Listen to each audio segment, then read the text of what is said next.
Hello and welcome back to my another tutorial. In this tutorial I am going to share with you how to fix Windows 11 on shutdown. So let's take a look how to do that.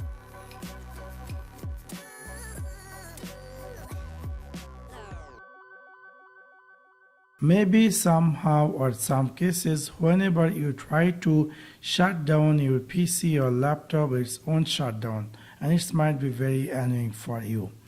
I will share with you how you can fix that issue. In order to do that, you need to click in your Windows 11 Start menu, just right click over on it and then click here Device Manager. After click over Device Manager, you're going to see screen appear just like this. You need to extend the system devices. And then you can see there is many things going to appear. You need to find out the Intel